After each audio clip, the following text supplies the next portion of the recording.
Greetings and welcome to Mount Olympus.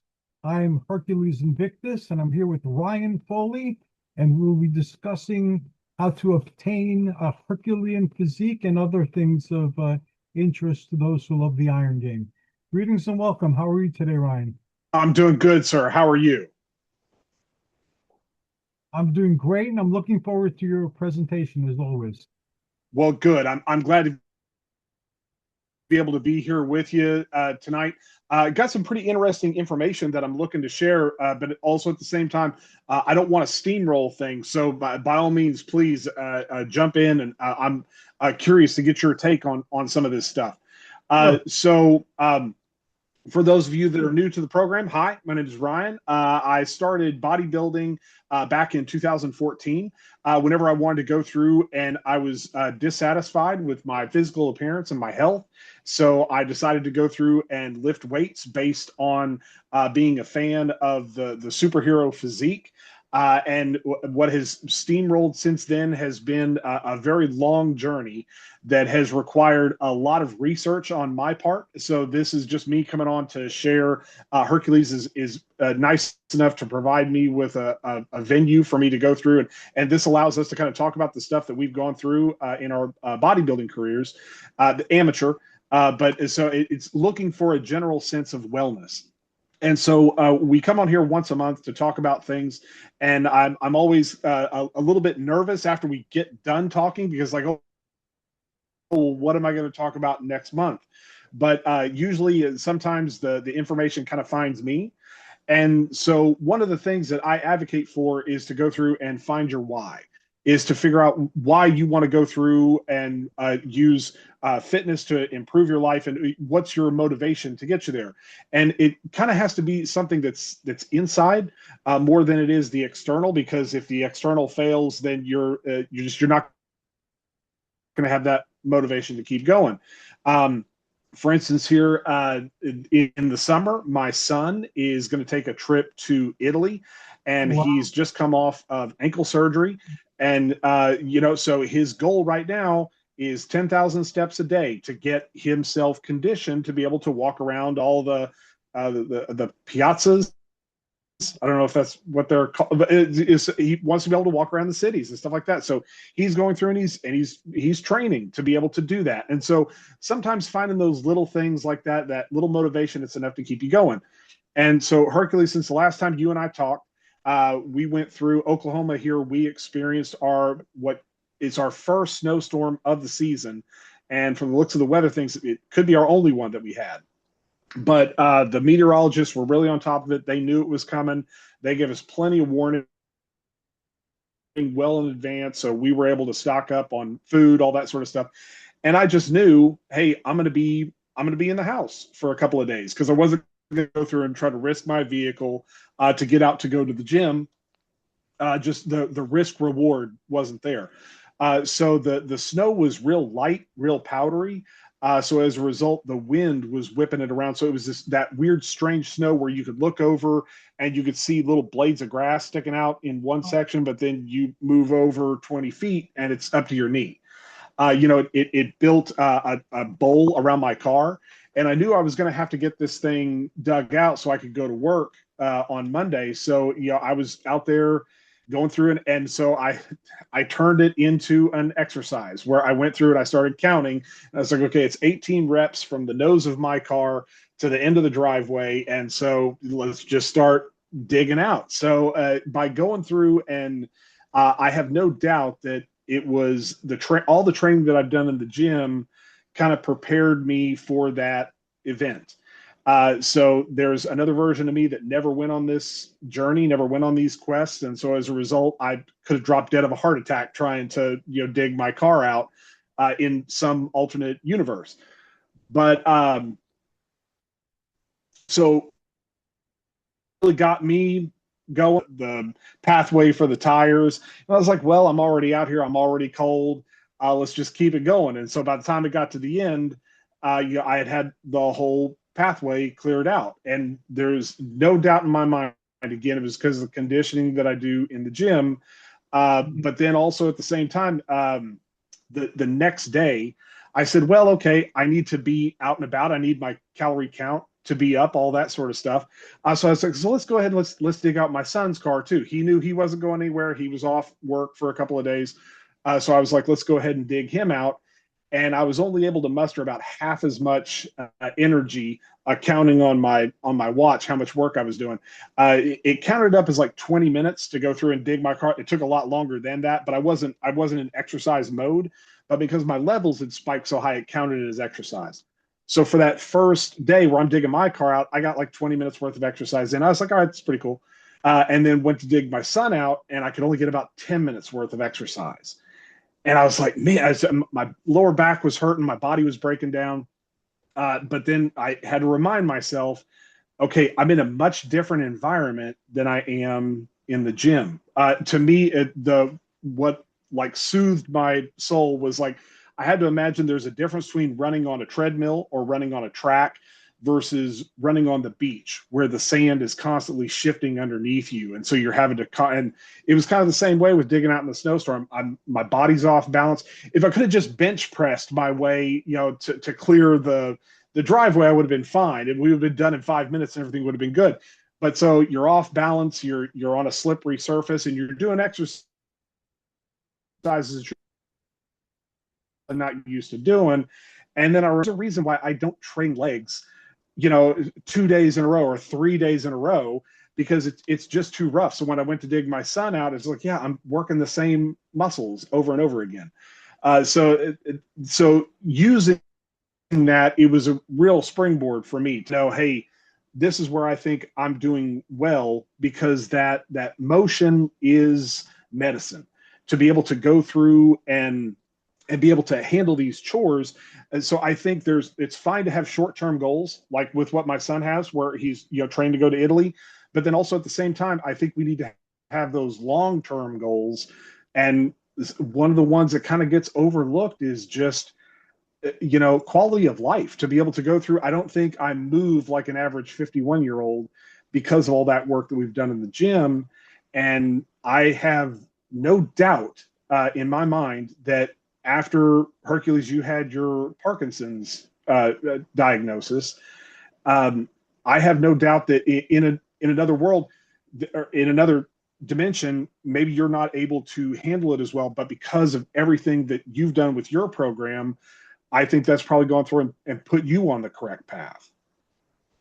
I had two dreams about being in alternate realities last night. So it's very synchronistic that you talk about that. And I don't know what choice I made differently, but I was like a totally different person. And so that's a very interesting, way to approach this. I am in good spirits, and I'm not aggressively attacking this with everything I have, but I'm doing everything I can without, any anger or ill energy. So I'm exercising 4 or 5 times a day, short bursts of exercise, like 20 minutes. And for a long time, I was doing Dare V exercises. And then some of them work better than others because of my balance issues. So I saw what I could use from there. Some of them I could modify a little bit where I might not be able to balance or do the movement that they wanted, but I could hit the muscles by doing it slightly differently. So I practiced that for a couple of months till I had them all memorized and I knew what to do with the exercises. And then I started cutting away that which didn't work as well. And I started adding pieces that I felt was missing. So now I'm back to using the system that I developed for myself for when I used to travel around. And this way I could weightlift wherever I was. And that was basically hand grips and light weights that I could drop into a bag and then, just basically, and I learned by doing that I could apply extra imaginary poundage and it would work just as well. So I knew what the 5 pound weight felt like, but then I could use my mind and my body tension to make lifting that 5 pound weight like lifting 25 or 30 pounds. And so I do that with my routine. So now I'm back to the routine that I developed for that, and I'm experimenting with new things. I added some meditation and energy exercises, and I've been trying those. And so far, I can't really ascertain what worked or what didn't work. So now I'm stopping them for a while to see if anything, if anything happens that I'm not doing it. But that's what I do with everything. Sure. My dietary needs, I'll get rid of a food and see what happens to my blood sugar. Then I'll add something that I've researched and see if it does anything. I'll take a vitamin for like a month or 6 weeks. Then I'll stop it for a month and 6 weeks and see if there's any difference. And honestly, for a lot of the vitamins, I can feel no differently whether I'm taking the vitamin or not taking the vitamin. So those get shelved for future experimentation. So yeah, and I always learn something from you, even if I can't do it the way you're introducing it. I am familiar enough with the principles of my body movements where I can adapt a version of it and do that for a while to see what you're saying. And I keep going back. Like right now, I'm back to the like doing biceps and triceps, doing back and chest. Sticking with those opposing sets of muscles and giving both an additional boost by doing the other one. So I'm back to that again. And I was doing pyramids for all that you introduced me to, and I'm going to introduce those again shortly, where I'm doing something for as many reps and with each weight going up in a pyramid, then going down again and going up and doing that type of workout. So Well, good, good. I'm glad. I think I went beyond answering your question and wandered into other areas, but I apologize. No, that's absolutely fine because no, it's but the one of the reasons where so we talk about again that movement is motion, but and so I have to preface this very carefully because I don't want to make it sound like if you talk to this young lady, she would tell you the exact same thing that I'm getting ready to tell you.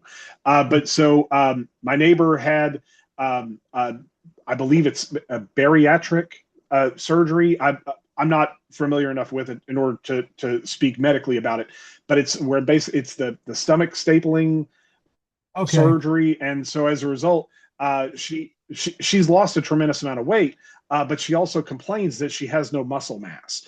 And so the third day into this snowstorm, she sends me a message and she's like, I'm afraid that the Amazon driver won't drop off the package if I don't have a pathway cleared for him. And so I was like, I'm on my way. So I grabbed up my shovel and went through it and took that. And so went over there, cleared out the spot. I wasn't able to work as hard as I did because I was going on the third day of the same muscle movement. But so I went through there to help her out. And so that sparked a little bit of a recognition in me. And then we come along, and so sure enough, we just came off of literally the biggest commercial, pun intended, the biggest commercial weekend in the United States and possibly within the world, in that we had Super Bowl Sunday.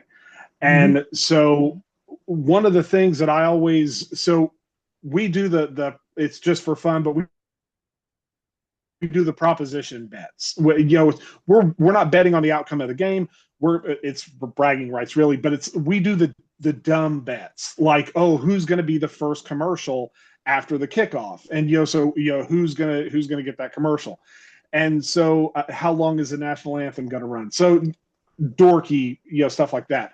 And so back in the day, it used to be, Budweiser, Ford, major corporations. They were beer trucks, maybe fast food.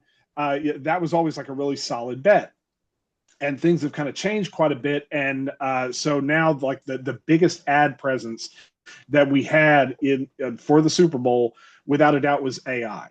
That had the most number of commercials and all that sort of stuff. But I was just kind of tracking them, kind of watching, because again, you got to follow the money. Where the money is, that's where you can tell. And I don't know how much a Super Bowl spot was this year. I want to say probably like $3 million for a 30-second bit. And I counted 4 different commercials that were all promoting the GLP-1s. Yeah. So look, there's a reason why, like, politicians, they go into the business for a reason. And it's because that's where the money is. So, and they know that. So if these medical companies, and so the list was, they were promoting Wegovy, Roe, Zepbound, and Hims and hers, but they're all talking about these weight loss shots that's happening right now. And so and I'm sorry, I have to read just a little bit because I want to make sure my information right here. So there's that approximately 1 in 8 U.S. adults, about 12%, or roughly 30 to 40 million people, have reported ever using a GLP-1 like Ozempic or Wegovy and stuff like that. And data from late 2025 indicates about 6% of adults are currently using these medications. And analysts predict that usage could grow to 50 million Americans by 2030.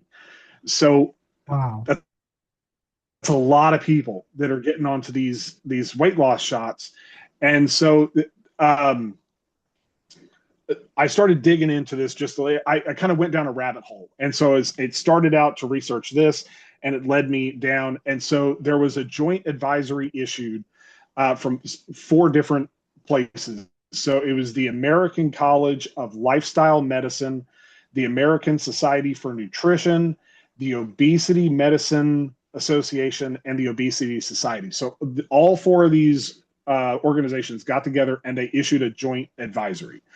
And so it was on a paper for the nutritional priorities to support GLP-1 therapy for obesity. So basically what this is saying, the summary of the article was clinicians should understand and emphasize to individuals taking GLP-1s that increased protein intake alone is likely inadequate to support the preservation of muscle mass in the absence of structured resistance strength training. Excess dietary protein above muscle needs for repair or growth can be converted to fat by the liver and increase visceral adiposity. So adiposity or adipose tissue is basically just fat. Is what they're saying. So that's what they're talking about. And specifically, there's 2 types of fat that we have in our system. There's the subcutaneous fat, which is, so basically, we're wearing a sweater, and the thinner that we can make that sweater, or the sweater rests in between the muscles and the skin. And so the thinner that we can make that layer of fat, the more pronounced the muscles become. So the muscle may already be there, but it could be covered up by these layers of fat. So if we can make that really thin, then the muscles appear more pronounced. So that's the subcutaneous fat. Subcutaneous is just a medical fancy term of saying under the skin. But then there's also visceral fat, which is where that clogs up around our organs. And so it can cause, that's really the bad kind. So people are going through and they're getting these shots. And so in the paper that they were talking about, so they were saying that structured strength training or mixed training, which is resistance plus aerobics, programs are well established to help preserve lean mass during weight reduction. Because what they've started to figure out, so this report that they're saying, so you're going through and you're getting this shot, and then you go through, and in the people that they were studying, 62% of their weight loss was fat, but another 38% was muscle mass that they were losing by going through and taking this shot. I don't think that, again, I don't know, but I'm assuming that these clinicians are not going through and properly explaining to people that are taking these shots, one, how to exercise or how to eat properly. Because if they were, my gym would be a lot more crowded. If we've got 1 in 6 Americans, or 12%, taking this stuff, you would think that there'd be a lot more people in the gym at the recommendation of the doctors. So the retrospective studies of the GLP-1 therapy support the role of structured exercise programs. And they wanted their people to be on 360 minutes per week of a routine, emphasizing strength training to preserve that fat-free mass. And 360 minutes a week, that's a lot. I mean, that's basically close to what I'm doing. And I can see how that would be tremendously intimidating to someone who's never set foot in a gym before. So the argument is, hey, if you're, to be insensitive, if you're big enough to where you need this shot, really you should be in the gym that much anyway. But so I think people are using it as this miracle where they're going through and they're taking this shot, but then again, they're not eating properly and they're not going through and doing a certain amount of exercise. So in the trial, the GLP-1 therapy plus exercise also produced larger reductions in abdominal fat and systematic inflammation than the GLP-1 therapies alone. But they said aerobic and resistance training exercises also improve insulin sensitivity, vascular function, and oxidative stress, which is critical for long-term cardiometabolic health. So what they're saying is you have to get in here and you have to exercise. And not only that, it's not just cardio. You can do cardio, but what they were saying is, so they went through and they did these studies. And so what they're aiming for is regular strength training at least 3 times a week, plus at least 150 minutes of moderate intensity aerobic exercise weekly to preserve muscle and bone mass. So they're basically saying, hey, you got to get in there and hit the weights. Oh no. My battery is failing. I'm so sorry. We'll see how long it holds out. Okay. I'm sorry. My apologies.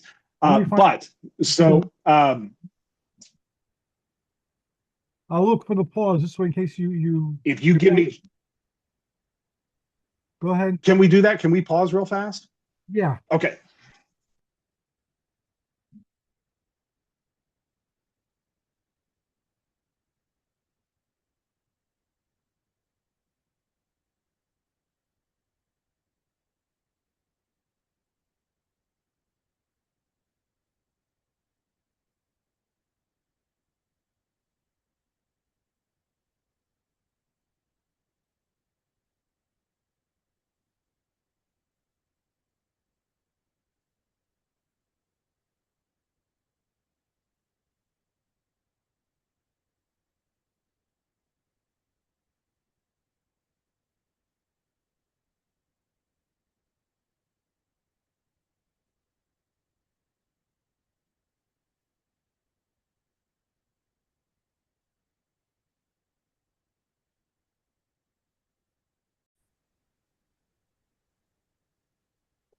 We're back.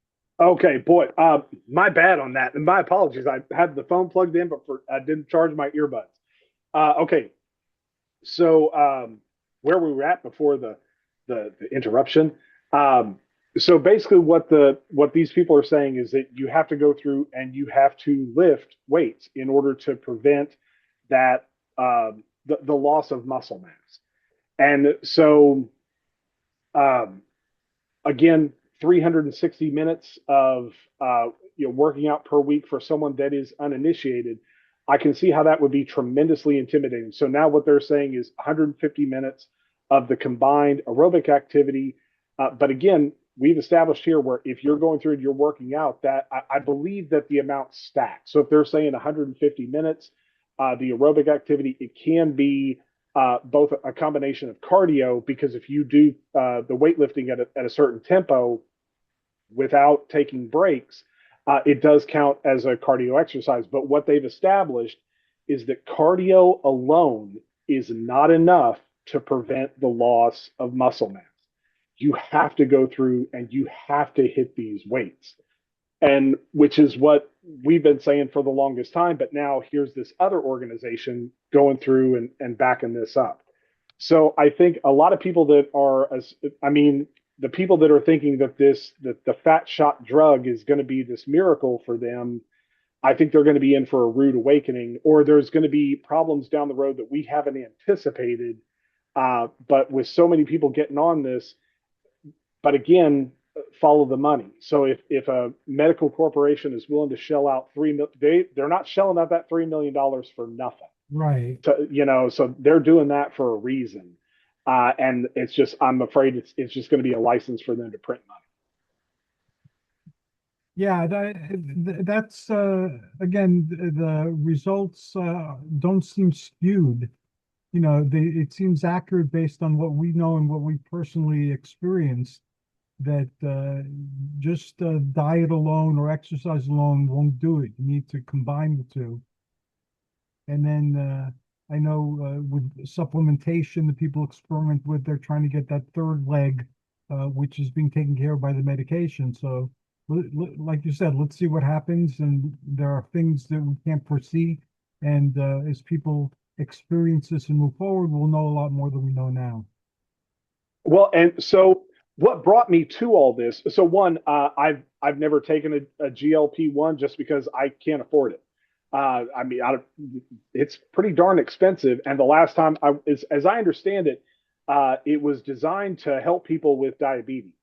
And the last time that I went to the doctor, they said I'm not even close to even pre-diabetic. So I don't think I would be able to qualify for it. So I'd have to go through and pay out of pocket for it. And I'm not going to do that because I don't have the money.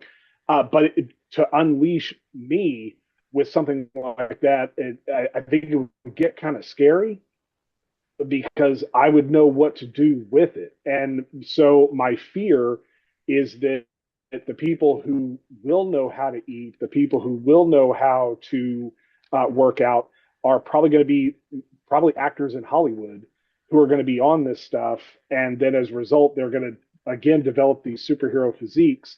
So to me, it's almost like an anti-steroid. That doesn't really sound like that's not the right word that I'm looking for, but I mean, it'll be the next thing where instead of taking steroids, now instead they're just going through and taking the Wegovy to shed the fat while working out. So they're going to look really lean. And so I'm sure probably bodybuilding, competitions and stuff like that, that'll probably be one of the things that they'll be looking for because people are kind of using it as a way to get a leg up. But so what brought me to this, and so I understand, hey, not everyone's going to be on Wegovy, but I'm about to bring the information in that everyone's going to be able to use. And this is what really got me excited about it. Okay, so without going too political, again, MAHA, Make America Healthy Again.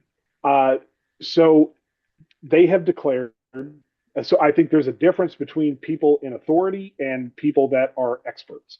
And we have to kind of distinguish between the two. And I do think that so much of this is we need to have a long, nuanced conversation like you and I are having here in order to properly explain to everyone. And then again, not everything's going to work for you. You have to go through and kind of tailor this to your situation. So MAHA is telling us that they have ended the war on protein. And I don't know what that is. I don't think there was ever a war on protein, but it's a nice little soundbite that they can get out there. And then they've also told us that we must drink whole milk. And so I remember, back in the 80s, it was, got milk. It was a question, but now it's like, you will drink whole milk. And so again, let's tie this back into what we brought in from the earlier part of the conversation, where if you are not working out, and so again, if you're RFK Jr. and you're working out, yeah, you can probably drink whole milk and eat all the protein that you want because you're working out. But if you're not working out and you're taking in more protein than you need, your body is going to convert that into fat because it doesn't have anywhere for it to go. The main priority of protein is to go through and heal the damage that you're doing to your muscles by going through and working out. So if you're not working out and you suddenly start taking in massive amounts of fat, the fat that's in whole milk, and if you start eating an excessive amount of protein with not being able to burn it out, your body type is going to change. And people are going to go, well, wait a minute, they told me to drink the whole milk and they told me to eat more protein. And yeah, if you're working out, you should. But if you're not working out, and I mean, we've seen the statistics on the number of people that do work out, if you're eating too much, if you're operating in a caloric surplus, you're going to go through and you're going to gain weight. Mm-hmm. So the idea is, all right, so I'm going to go through, I'm going to starve myself, I'm going to starve my body of carbohydrates, because carbohydrates is what we need for energy to go through and power our to power our systems. And when you starve your body of carbohydrates, and again, let me say, nutrition is the area that I am weakest in. So if I'm wrong, please Hercules correct me. Or if you're a viewer, drop a note in the comments. I'm sure they'll let me know if I'm wrong. But so here's the thinking that I have. Okay, so we go through and we use carbs for energy. When your body is carb deficient, it has to turn to something in order to power the system. You cannot outrun the laws of thermodynamics. Can't do it. So your body then has to choose, okay, well, it can choose this thick, ropey muscle, or it can choose this soft, squishy fat. So I'm going to choose this soft, squishy fat, and I'm going to chew through that. And so then, as a result, you start to go through this weight. So you start going through weight loss, and more importantly, you start going through fat loss, which is really what I'm attempting to do. So you can't serve two masters. You can either gain muscle or you can lose fat. It's very difficult to do both. And the reason why is because protein is so calorically dense. Even like the cleanest protein that I can find, let's say, it's like 5 calories per gram of protein. And that's like going the absolute cleanest that I can find. So the old 2000s era belief is you needed to eat 1 gram per pound of body weight in order to maintain your muscle mass. So for someone like me, that's 250 grams of protein, and that's aiming low. So 250 grams worth of protein per day to maintain my muscle mass. Well, it's so automatically we're talking, I mean, if it's at 5 grams, or if it's 5 calories per gram, how am I supposed to eat in this caloric deficit while still maintaining my muscle mass? And so it's a really delicate balancing act that you had to go through and walk. And I can see how to a lot of people that can be extremely intimidating when it comes to going through and counting your calories. But now what they're saying is we need to go through and we need to start rethinking how much protein that we're taking in. Because, so I've talked about this in the past, and this is where I would encourage people. They're not tremendously expensive, but it requires a little bit of money. But you go through and you invest in one of these body mass index scales that you can buy. You can pick one up at Amazon. And so what this does, you step on this scale, and it sends an electrical current through your body. There's a couple of different contact points that your feet make contact with. And so depending upon how fast those electrical signals cycle through your body, it goes through and it studies and it figures out. So like mine tells me how much my skeleton weighs, how much muscle mass I have, what my body fat is, which was way higher than I wanted it to be. But so in going through and studying all this, now all of a sudden it can figure out, hey, this is how much muscle you have on your frame. So there's your organs, there's your bones, there's the fat, and then there's the muscle. So it goes through and it starts studying so it knows I have about 160 pounds of muscle on my frame. So now I don't need to eat protein to sustain my skeletal system. Now, granted, that's probably only like 8 to 10 pounds, but still, let's knock that out. Okay, so now instead of so it's not 1 gram per pound of body weight, it's 1 gram per pound of lean muscle mass that we have on our system. So you have to get that scale in order to figure out how much muscle you actually have. But now all of a sudden, instead of eating 250 grams of protein, I only need to reach 160 grams of protein. Well, depending upon the breakfast that I have, I do like 80 grams of protein for breakfast.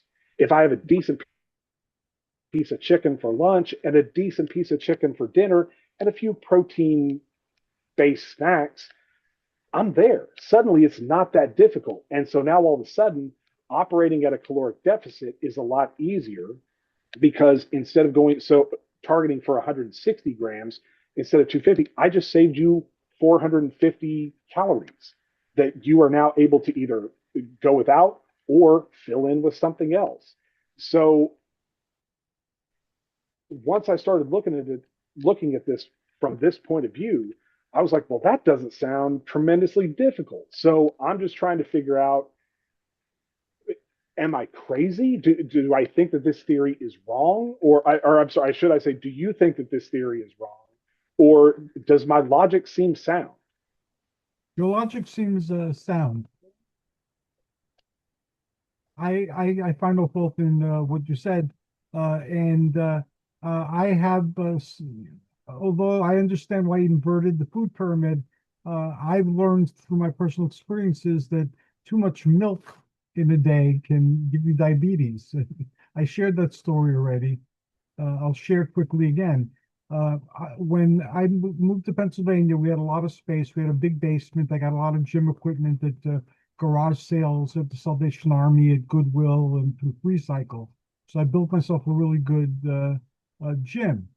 And so now I could exercise to my heart's content. I set up a TV down there so I could watch inspiring movies like Sword and Sandal films or barbarian films. And it was like being in heaven, at least that part of my life. And so I asked myself the question, because I don't want to take steroids. What did bodybuilders who were huge do before steroids? So I did research, and again, this is back before all the resources we have on the computer, although we did have a computer. So I did as much research as I could with everything I could, and I discovered that a lot of the bigger bodybuilders, they credited their muscle size to high protein, high fat, low carbohydrate diets, or to drinking milk, lots of milk, and eating oranges. So I combined that, and I had like a gallon and a half of milk a day, and I had 6 big navel oranges a day. And then if I didn't have that, if I couldn't eat that for some reason, I would have high fat, high protein, and so forth. But most of the days I stuck to the milk and the oranges because that seemed to be the secret ingredient, the secret formula. And I got big. I got big in a very short period of time, bigger than I've ever been in my entire life. And I was hitting the weight, so I was getting stronger as well as bigger. And everything was great until I started falling downstairs. Then all of a sudden it didn't become great. And I was getting chills after my meals, and I was losing a phenomenal amount of weight. So I went to the doctor, of course, and they said that I had diabetes. So I told them what I was doing, and they said, well, if you look at the amount of sugar in milk and oranges, that'll be enough to give you diabetes right there and then. So I knew that the pre-steroid bodybuilding diet was not something for me, and it drove me into diabetes. And the reason I'm bringing the story up again is by inverting the food pyramid, so that it's heavy in protein and fat and less in carbohydrate. Somebody who's prone to diabetes, for whatever reasons, mine turned out to be genetic, but I didn't know it at that point in time. That'll give you diabetes, because milk is full of sugars and oranges are full of sugars. And if you're having that much sugar every day, it's hard to process. And I was lactose intolerant too, so I had to build up slowly to not being lactose intolerant. So I'm sure that affected things negatively as well. So by inverting the food pyramid, which is mostly fat and protein, and limiting the amount of carbohydrates, that's closer to the diet that I'm on now that works for me. But that doesn't work for everybody. I talk to a lot of people on these shows and out of these shows in different places where I go that are into working out or were into working out and so forth. And one of the things that's almost universal is that everybody has something different that works, and they've tried other things that didn't work or had ill effects. Like Michael Del Rusi, for instance, he's a strict vegan. And other than collagen, which he now takes, which is it's not vegan. Everything else he eats is vegan, and he's tried other diets and other systems, and that's what worked best for his body. So everybody has to find what works for them, and everyone should know that just like the exercises you do, the foods that you eat, they'll work for a time until they don't work, and then you have to start the quest over again. With my diabetes diet, I could eat something every day for months or years, and then one day I'll eat that and it'll spike my sugar. And I'll take a while to identify if that's what's doing it, but then all of a sudden I can't eat it, or I could eat maybe a tablespoon every month or two. So yes, they inverted the food pyramid. Yes, they're recommending different things. Right now, it matches how I eat, so I'm not that upset about it personally, but it's not right for everybody, and that doesn't seem to be taken in mind at all. And there's a lot of evidence of healthier food pyramids that are done by other countries in this world. I think we need a conversation, as you suggest, and to also look at the other food pyramids, and not just the one we had before, which are skewed towards the agricultural industry, and use the one now skewed toward the beef industry. Yeah, and so again, follow the money. It's kind of curious that members of the beef council and the pork council are there standing shoulder to shoulder with the person who's promoting. And so again, this is not me saying that you should cut out protein, not in the least bit. I live and die by it. My diet surrounds that. But at the same time, so the way there's a thing called thermogenesis, and again, diet is my weakest area, so I'll try to explain it as best that I can. But so thermogenesis is how much of the calories it's required for your body to go through and burn that to turn the protein into what your body needs in order to go through and repair those muscles. So and it can be as high as up to like 30%. So out of the 100 calories that you consumed, you know, 30 of those calories are going to go towards your body going through and processing that thing. So there was one influencer online who was talking about, okay, so you have your protein, you have your fat, and you have your carbs. And your body has to do the thermogenesis in order to transform the carbs into fat, whereas fat is already fat. It doesn't require any sort of changeover. So carbs aren't necessarily the enemy. But so what I'm suggesting is maybe we need to rethink the amount of protein that we're actually going through and taking in. And so again, if 250 seems very high, but 160 seems more manageable, so now you're able to play with more of those calories. And so what I have been doing is I get to eat more stuff. And what I've been tremendously focused on is fiber. And without giving out too much personal information, that has kept the system up and running. So it's much the same as if you're going through and you're drinking a whole lot of water. Yeah, you're going to go through and you're going to be running to the bathroom a lot. But to me, it's no different than once you come out of surgery, they're not going to let you out of the hospital until they know that the plumbing is working. Right. So by going through and starving my body of carbohydrates, so again, there is a brain fog that absolutely occurs. You can get moody, you can get, you're quick to anger, all that sort of stuff because and you're hungry all the time, and so that does not make for a good No. combination.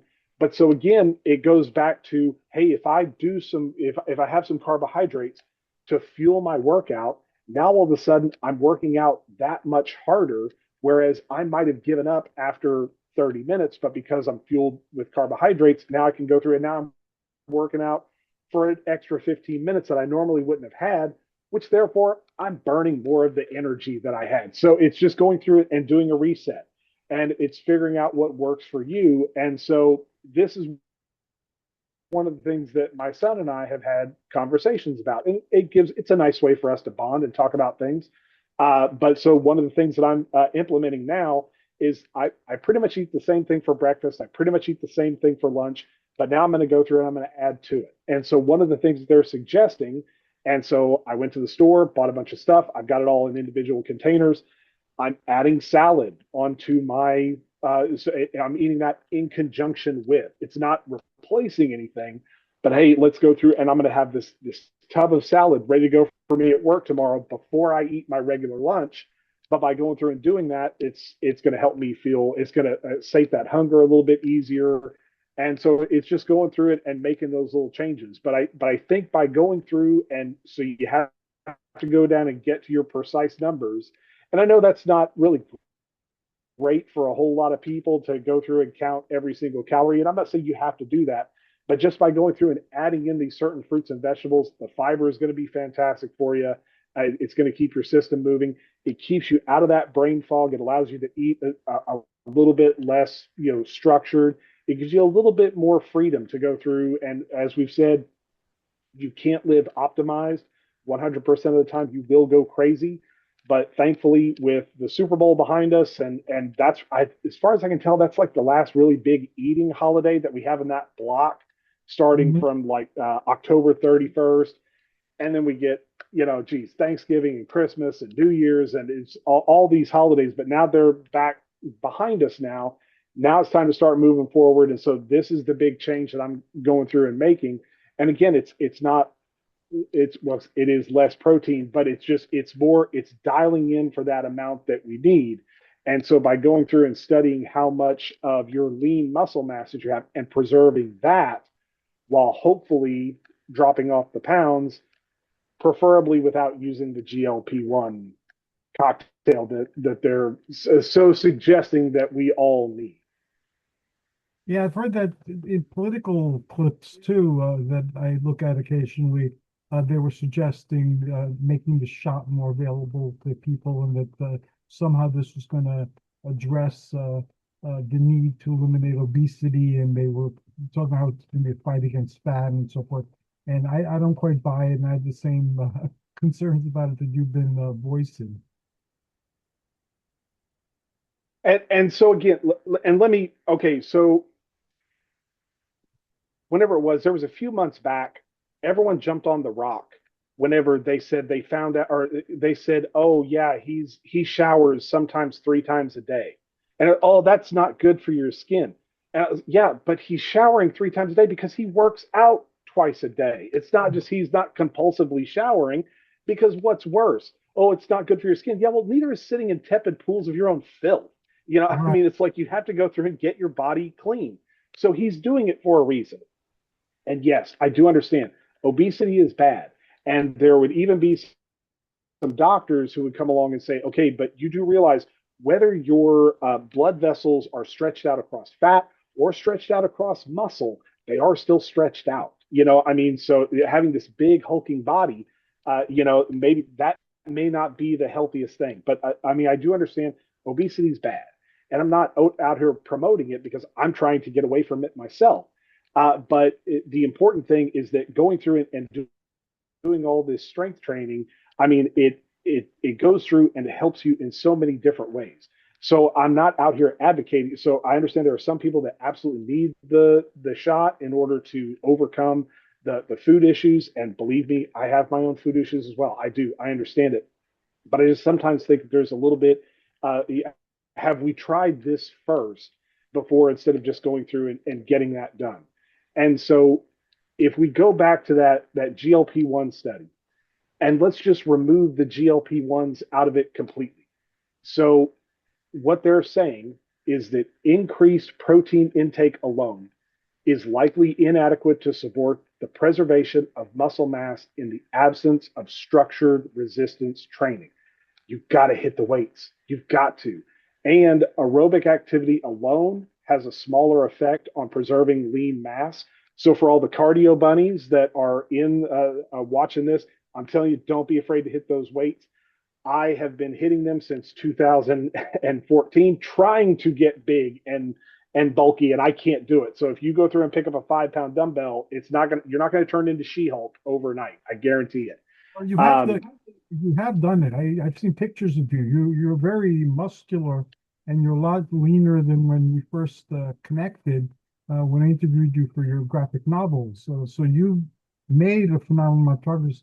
Maybe you don't look like somebody on the cover of Muscle magazine, but you're very muscular. You're a big and strong looking individual, and I'm impressed.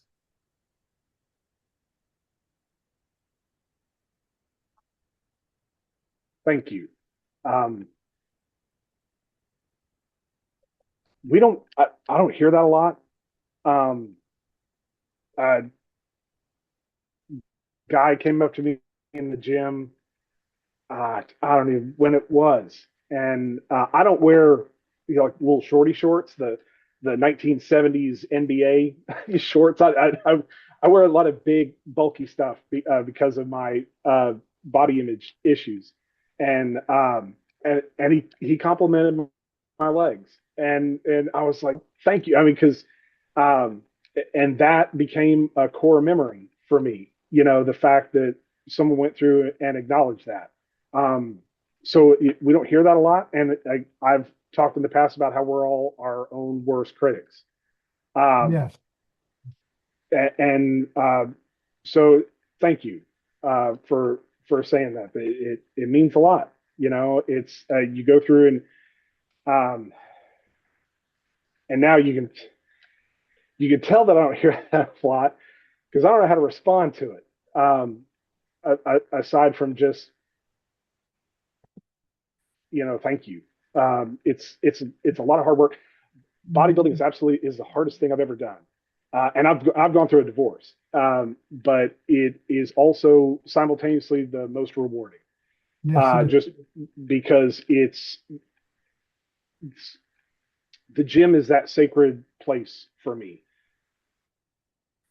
There's a lot of people that when they go to church on Sunday, and I go pray at the altar of iron, just because in the world that we're experiencing, especially right now, I have to remind my kids on a fairly regular basis, this is not normal. And it does feel like we're tremendously divided. And there's a lot of stuff that's just completely out of our control.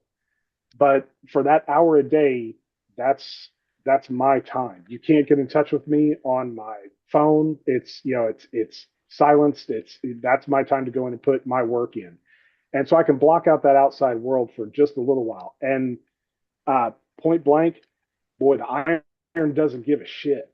It is you either lift it or you don't, and you're the only one capable of going through and doing that. And so it's very much so in a world where we can't control anything. This is my time where I can go through and control things. And in there, everything kind of makes sense. And then once we go through and you get done, you're filled with this tremendous sense of optimism and well-being. It almost seems counterintuitive. It's like I come out of the gym more energized than you would think that I would be worn down. And I do, I feel it. Throughout the day, my body kind of it aches, just a little bit, but in a good way. And I think it'd be a lot worse if I didn't work out. Again, it goes back to being able to pick up that snow shovel and go through and clear the way out. I did that through going through and lifting all those weights. And so but again, we're always a work in progress. And we go through and we measure our successes by half a pound or, just one little extra rep is the difference between a new personal record. One more rep has the potential to become a new personal record. So, man, yeah, sincerely, bro, thank you for acknowledging all that hard work. It does. It means a lot. And I will make sure to go through and pay that forward. You Just do it every month. real quick, because I know you share your journey openly and honestly more than most people on the planet do. So I'm very grateful to that. And to you're giving back a lot more than anyone would anticipate. Well, that is one of Schwarzenegger's 6 rules of success. So for all of you at home that are playing the bingo, I don't know if I've mentioned Schwarzenegger in a couple of the podcasts. And so here it is. We're back. We'll mention the greatest bodybuilder of all time. So if you have that on your bingo card, you can mark that off. I was up at the gym the other day, and we've talked about how we have the unspoken, because everyone's wearing headphones. I'm literally wearing the same headphones that I wear to the gym after my earbuds crapped out. But so we're all wearing these headphones. No one can hear anything. So we develop a bit of a sign language that we learn to communicate with each other. And sometimes just the head nod or the thumbs up or a bicep flex. It's a way of acknowledging that we're strong. And so what you'll find is that kind of the same people, we're creatures of habit. And so the Venn diagram, we kind of start to overlap with each other. So the same people are going to the gym at pretty much the same time. So we see these people, and I don't know their names, but I know what car they drive, or something like that. And there's one guy up there, and boy, his Spanish, or I'm sorry, his English is a lot better than my Spanish. So he's doing better than I am when it comes to talking. Um, and we were getting ready to leave at just about the same time. So we were packing up, and he called me amigo, and I don't speak a lot of Spanish. Most of it involves around either tacos or queso. That's really about all I know. So not enough to have a conversation with him, but man, I understood amigo, and with the culture that we're in right now, for him to go through and to call me friend I was like, oh man, yeah, that made me feel good. So apparently the energy that I'm putting out here is the exact same energy that I put out in the gym. And man, it just as a closer, well, I'm not saying I'm the biggest or the strongest in the gym. If I am, I'm in the wrong gym. I need to find a better one to motivate myself. But if you find that big guy in the gym, one, it's tremendously flattering to our ego. And I don't know a lot of people that would turn it down. But go up and ask that big guy a question. Go up and ask him for help. And I guarantee you, he is more than willing to go through and help you succeed. It's not a zero sum game. Your success doesn't impede on mine. And so I'm more than happy to reach back and help. And plus, it feels, I must know I must look like I know what I'm doing if someone's willing to ask me a question. So if you are intimidated in the gym and you're not really certain how a piece of machinery works, or how to do this certain exercise, ask that biggest, strongest guy in the room, because I guarantee you that guy is just a big, giant teddy bear, and he can't wait to help you on your journey. And much the same way, man, I hope that our conversations here that we have, I hope it reaches the right people, that need to hear the stuff that we're talking about. And hopefully they can go through and incorporate it into their own routine. So that way they can continue to, continue onward and upward. Thank you for everything. How can people contact you and enter? Because in addition to being a bodybuilder and an overall great person, you're also a graphic novelist and a novelist, and very creative, and you've written a lot. How can people find these things? How can they find you? How you go through and you promote me on Facebook by tagging me in those posts is probably the absolute best way. I don't have a really big digital footprint. I know I need to work on growing that, and so you're probably exposing me to one of the bigger audiences that gets to find me. But by going through and doing a search for me and my stuff at Amazon.com, there's not that many Ryan Foleys out there writing books. There's a few. There's more than one. I don't think I have to get into a Highlander war with them anytime soon, but so there's a few. But yeah, if you go through it and you can find my graphic novels, most of the catalog is just about available on Amazon. And for locals that are in the Adair area, I want to say it's like the first weekend in March. I'm going to be at the Pryor Creek Comic Convention, so I'll have most of my catalog there. So people will be able to come out. I'll sign anything that you buy from me, which is guaranteed to drive it down in value by me putting my name on it. But I'll be out there shaking babies and kissing hands and meeting all the people and all that sort of stuff.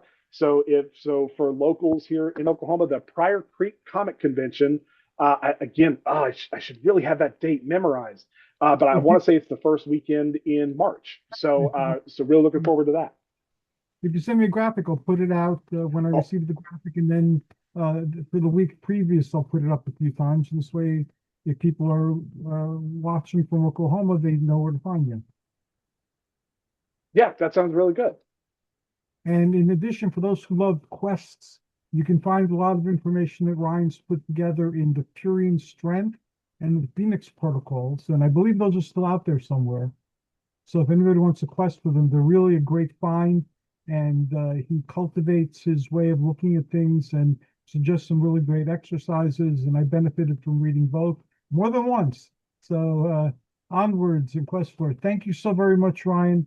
Have an awesome day.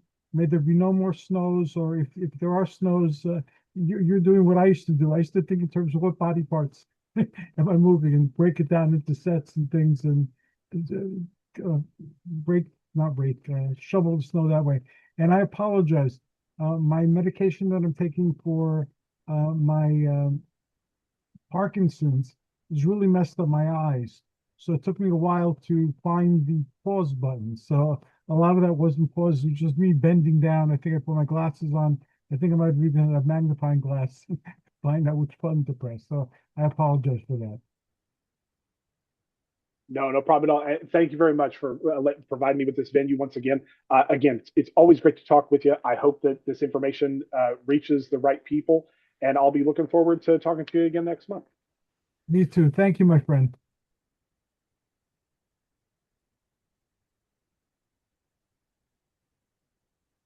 There it is.